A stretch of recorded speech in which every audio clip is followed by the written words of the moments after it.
Thank you, Prof. Wang. I think you can relate most to the part about being hit by a stick and yet being grateful about it. I once had a Zen retreat like that, and I wish I could do that to my students now who's sleeping in class, but can't do everything. All right, so next bit, for the next segment and the concluding segment, may we invite Mr. Andy Soh, Secretary of the Institute of Chinese Buddhism, to address us for the closing and thank you address. Can we put our hands together for Mr. Andy Soh, please?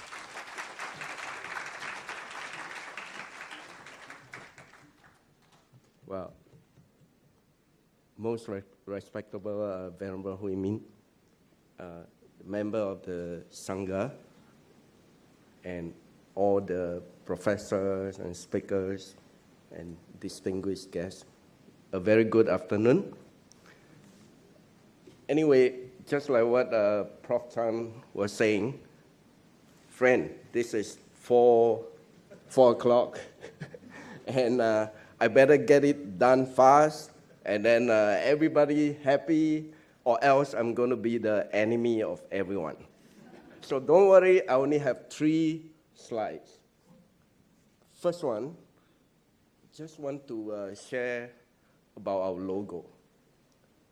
Well, the purpose of setting up this institution, I think, has been mentioned, and we are sort of crazy, 4 of us, when especially Mr. William Chua was thinking of setting up together and form the institute. Well, it's an impossible task. We are really going against a lot of unusual thinking because, first of all, the material is difficult to find. Chinese Buddhism, most of them are teaching in Chinese, and the translation work is very difficult to find. Of course, some of my teachers here, I'm privileged to study for a few years in Dharma Drum Buddhist College, and Venerable Hui Min and Professor Tang and Prof. Wang are my teacher. Anyway, we find that it's very difficult, and then also difficult to find good teacher who can teach Chinese Buddhism in English. Well, sort of, if we don't do it, who's going to do it? So we give it a shot. Well, thank you very much. And this is a group effort. I hope that everybody can join us, like what Prof. Wang was saying, we plant a little bit of seed, and hopefully it can grow into a big trees in the future. So the design of the logo was, with the intention of putting Buddha, Shakyamuni Buddha, embracing our earth, embracing everyone, and we are thinking of providing a platform. So from this 2 days, you can see that we are inviting scholars, Buddhist teachers from all backgrounds, and even businessmen with the practice of Buddhism come in to share with us their experience, which you can be applied in your daily life. And we want to let you know Chinese Buddhism is very rich. And if it's not necessary to promote some kinds of Chinese per se, or any race chauvinistic thinking. No, we just want to give it a shot because at this time, look at our Chinese, or look at the younger generation in Singapore. If they were to read a sutta in Chinese, it's almost impossible. I would say 80% of them can't do it. And if they want to find out something about Chinese Buddhism, they don't know where to go. Of course, we are not competing with the temple also. We are friendly to everyone. We want to work with every temple and everyone. We are welcoming all the teachers, to come with us together and build this platform. So that's why we are embracing the earth. Even though maybe the thinking is a bit too big, but there's nothing to be big. If you believe in yourself, believe in your Buddha nature, you can be really doing something that nobody do before. So second slide, please. This is my master. And third one. This is the one that Dr. Chan said, I hate to see. If you were to go back today and want to take something back, which is effective, simple, and faced with the disruption of your life, and the teaching from my master, Sun Yen, is very, very simple, effective, except that Dr. Chan might have different thinking. Well, you should talk to him before he passed away. Well, he taught us 4 very simple principles. First of all, when you're facing some kind of challenge, you're facing some kinds of disruption, first of all, you have to face it. I think Dr. Chan agrees with this, right? And the second thing is to accept it. Because many times we don't face it, we choose to run away, and we don't accept it. And the third one is deal with it, or you find a solution. And finding solution doesn't mean you have to go alone. You can consult your friends, your teachers, your parents, even someone who's junior than you, and they might be able to give you a lot of good ideas or think out of a box that you never think before. And the last one is let it go. Okay, I totally agree with Dr. Chan that if you don't even understand yourself, how can you let go?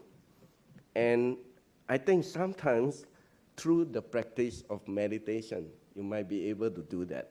Because when you're sitting there for maybe 7 to 8 hours a day, and when you're facing the pain on your knee or your feet or your body, you just can't run away, then you have to face the pain.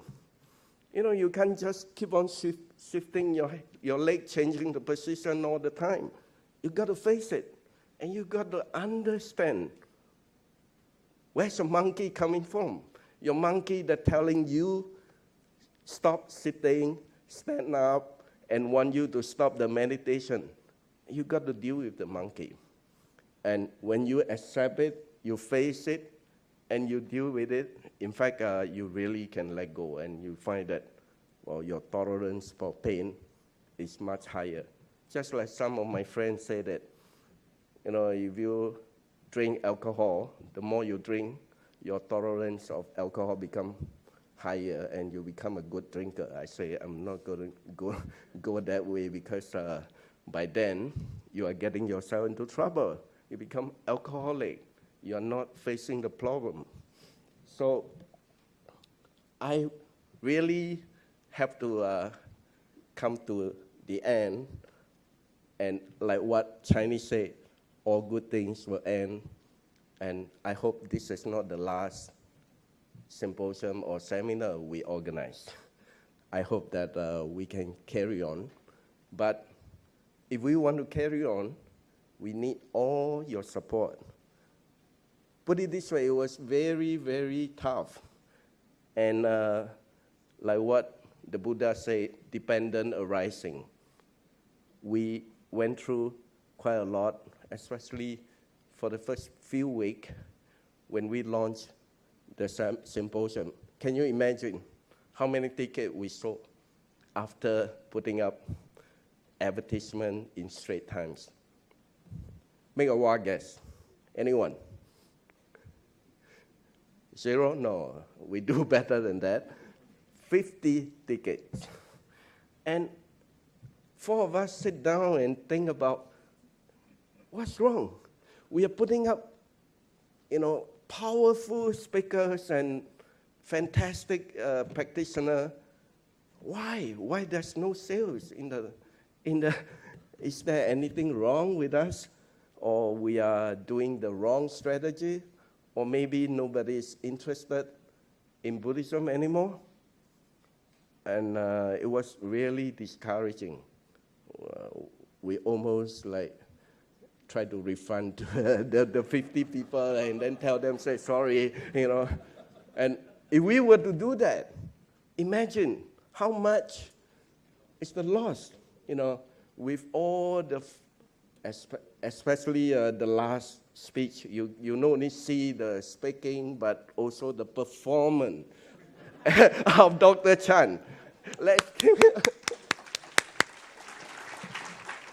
And I think we can see, we try to present a different picture of Buddhism, and we try to show everyone Buddhism is not like what you think that is so backward or so serious and talking everything, nothing but the precept.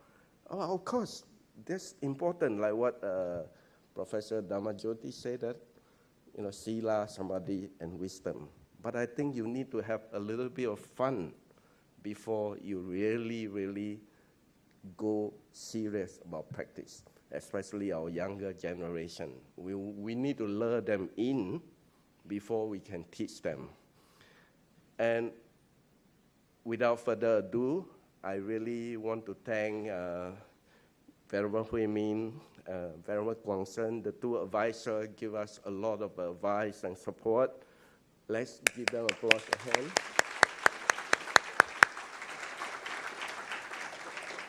And we also like to thank all our speakers, our distinguished speakers flying from overseas, and the local speakers who are so busy but spend time with us. Let's give us.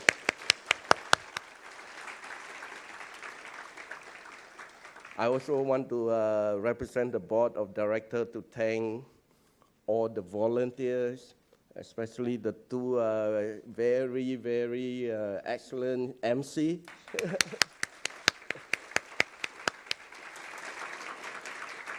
We have one group of volunteers that we call last minute, and they are not belonging to ICB, they are pure volunteer. So they are bringing us in and setting up everything. We also need to thank them. Again, last but not least, all of you. Without you, then there's not possible to have this symposium. And I've forgotten about the camera crews and the Suntec team who take care of our stomach.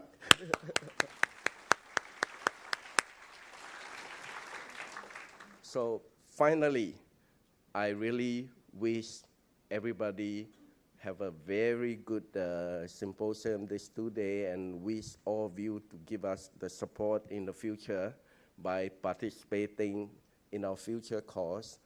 And we really hope that Dharma will be able to prosper in Singapore, and we want to embrace the world. We're not interested in maybe converting other people to become Buddhists, but we are interested in propagating Dharma to make everybody happy and to make everybody have the chance of awaken. Thank you very much.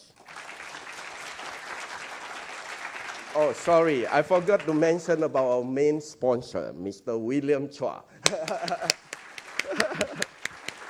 Without him, we really can't organize this function. Again, thank you very much.